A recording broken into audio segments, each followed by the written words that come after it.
It was a bitter November evening in Chicago, the kind of cold that sliced through coats and settled deep in bones.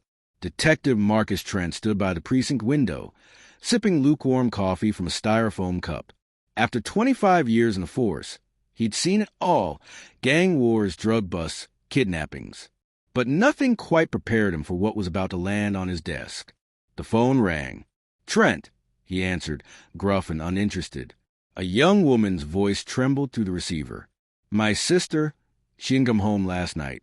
Daniela, she's 17. Trent was about to redirect a call to missing persons, but something in her voice, fear laced with desperation, made him pause. "Walk me through it," he said. Daniela Rivera, a high school senior, had taken a late shift at a nearby diner. She usually texted when she left, but this time, nothing. Her phone went dark around 10:45 p.m. Last ping, a warehouse district on the south side. That alone raised a red flag. Trent scribbled notes as the sister spoke. She filed a report earlier that morning, but it was marked low priority. Probably a runaway, they said. But Trent had learned long ago that labeling missing teens as runaways was a mistake that cost lives. He grabbed his coat. By midnight, he was outside the warehouse, a gutted industrial building wrapped in graffiti and shadows. The place reeked of rust, oil, and something fouler. The sliding metal door creaked open with a groan. Inside, nothing but darkness. Then he saw it, a makeshift room at the back. Thin plywood walls. Padlocked. Trent smashed it open with his boot. Inside was a cramped space, soundproof with foam panels and duct tape. Chains bolted to the floor. Broken cell phones. A stained mattress. And a ledger. Names. Ages. Dates. Notes beside each one. Gone. Sold. Unfit. Trent felt a chill that had nothing to do with the Chicago wind. This wasn't a one-time thing. This was industrialized evil. The warehouse was quickly secured. Forensics swept through the room. Blood traces. Fingerprints. DNA. But no sign of Daniela. What they did find, however, were documents, fake IDs, bus schedules, and hotel receipts. Most alarming was a printed flyer. New faces wanted. Modeling agency casting call. It was a perfect bait. Trent returned to the precinct with the evidence. He reviewed similar cases from the past 18 months. Teen girls, mostly Hispanic or Eastern European, vanishing within blocks of each other. Police filed them as isolated disappearances. But Trent saw a pattern. He built a board in his office. Photographs, red strings, news clippings. The connections were undeniable. He wasn't dealing with a lone predator. This was a ring, a syndicate, and they were moving women like product. 2 days later, another girl vanished. This time, the cameras caught it. A black SUV rolled up beside her at a bus stop. She smiled, as if she recognized someone. The back door opened. She stepped in. Gone. Trent pulled every traffic cam feed he could. The license plates were fake. The SUV disappeared onto the interstate. He followed the lead to the shell of a modeling agency operating under the name New Horizons Talent. Registered in Nevada. Headquarters, a rented office downtown. When he arrived, it was already cleared out. Desks overturned. Papers shredded. He was being watched. But they made a mistake. They left behind a laptop. Encrypted, yes, but Trent had a guy, an old tech expert, who owed him favors. What they uncovered inside changed everything. Shipment logs, but not for drugs. For people, women, children, scheduled drop-offs, city-to-city movements. There were codes, code names, and payout logs. The money was flowing fast. Wire transfers through dozens of shell companies and offshore accounts. Whoever ran this operation had serious power. Trent circled the name that came up most often. Odin. That was the leader. He had to find him. He took the case to his captain. "We got a trafficking ring embedded in this city. And it's global." The captain glanced through the files, brows furrowed. "And you're telling me this is just the beginning?" "I'm telling you this rabbit hole goes deep," Trent said. The captain exhaled. "All right, but you're not going alone." That's how Agent Sarah Delaney from Homeland Security joined the case. She was sharp, tactical, and equally relentless. A former field operative who'd spent time dismantling East European cartels. She'd seen this kind of operation before, but never on American soil.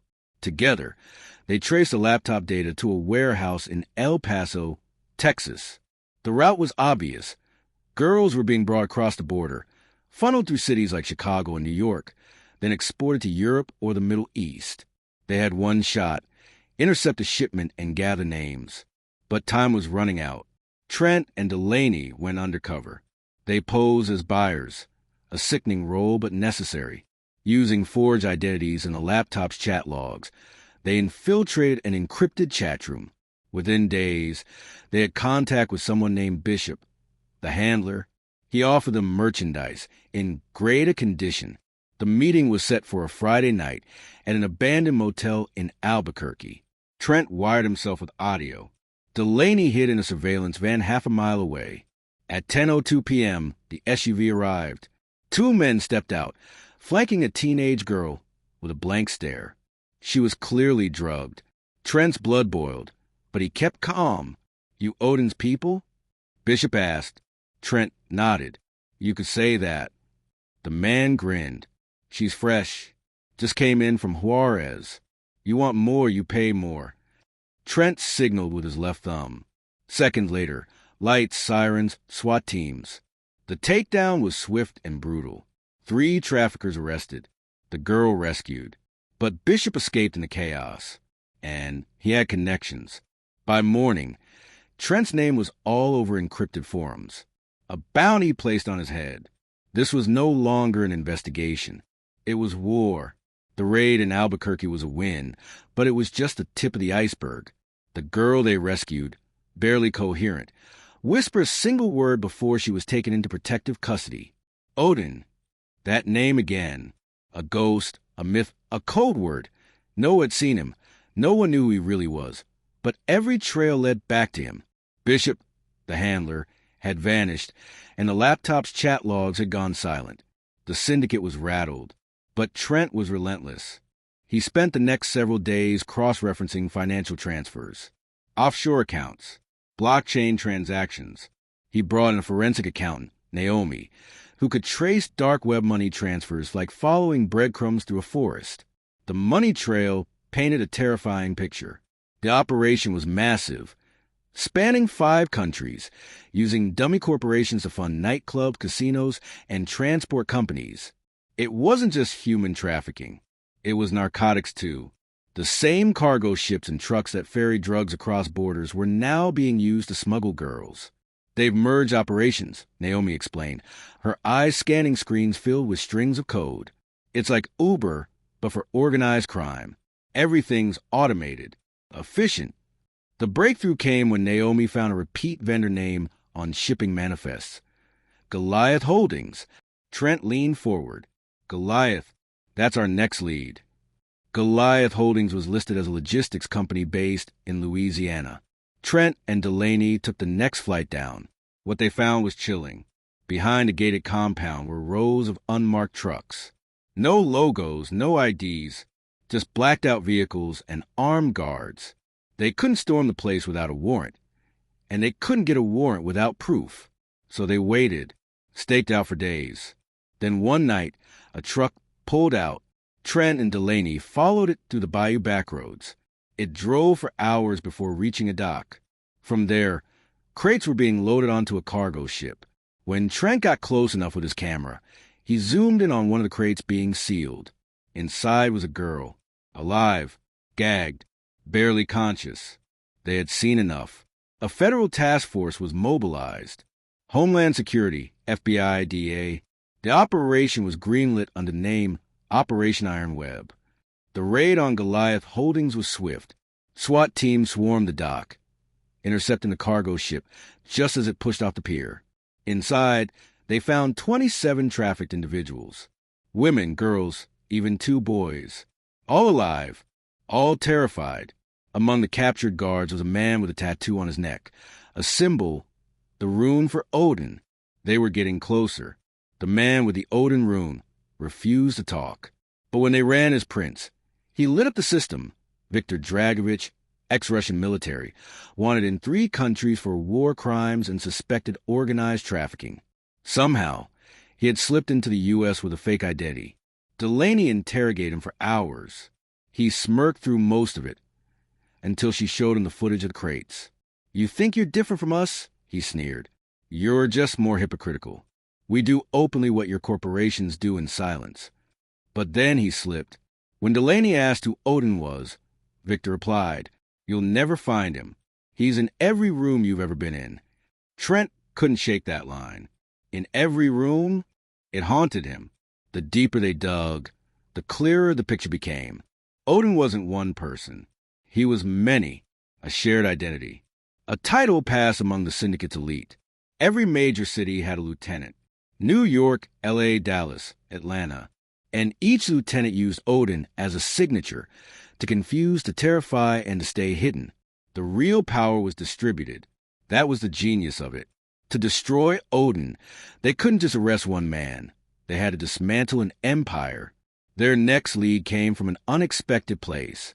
A journalist, Cassie LeGrand, a freelance investigative reporter, had been chasing whispers of a trafficking ring for over 2 years. She showed up at the precinct with a flash drive and a warning.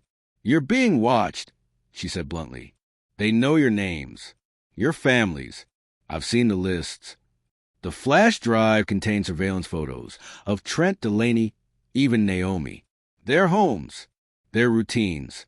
There were even photos of Trent's daughter leaving college. "This is personal now," Trent growled. Cassie agreed to cooperate, on one condition: full access to the case files for a documentary exposé once the operation was complete. She wasn't in it for fame. Her younger sister had vanished 5 years ago under similar circumstances. The case went cold. Cassie believed she was taken by the same syndicate. Trent made the deal. She gave him locations, names, covered businesses. Together, they built a list of every known front: massage parlors, strip clubs, nail salons, shipping yards. Each one a cog in the machine. They launched coordinated raids in 4 states simultaneously. They rescued 113 victims, arrested 47 traffickers, seized over $14 million in drug cash. And still, Bishop remained elusive. Bishop was the last domino. He was the bridge between Odin and the street-level operations.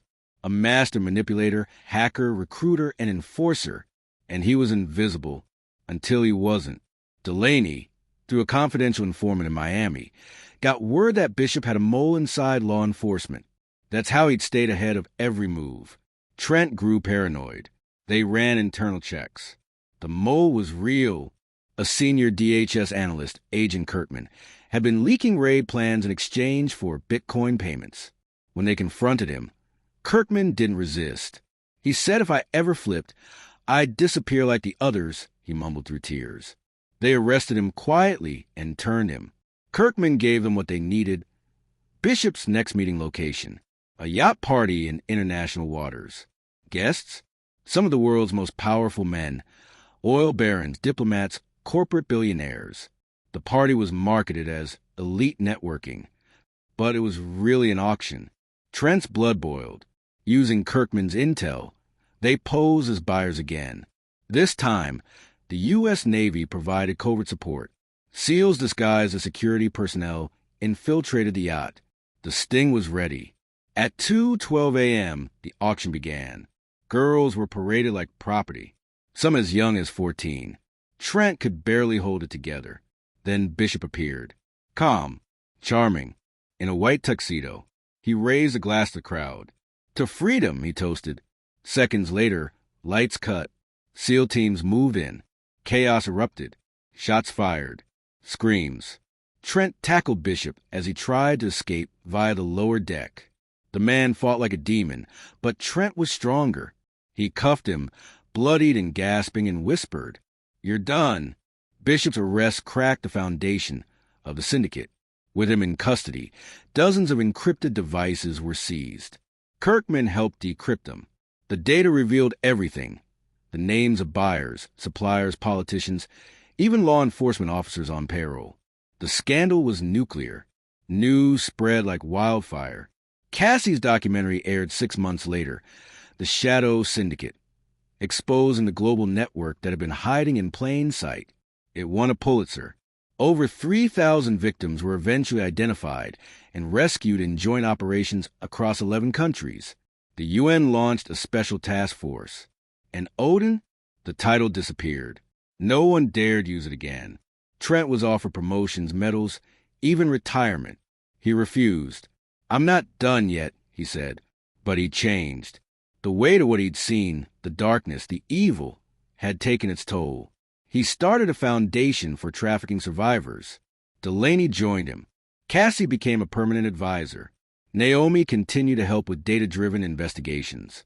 Together, they formed the Land Initiative, a non-governmental coalition focused on dismantling syndicates across the globe.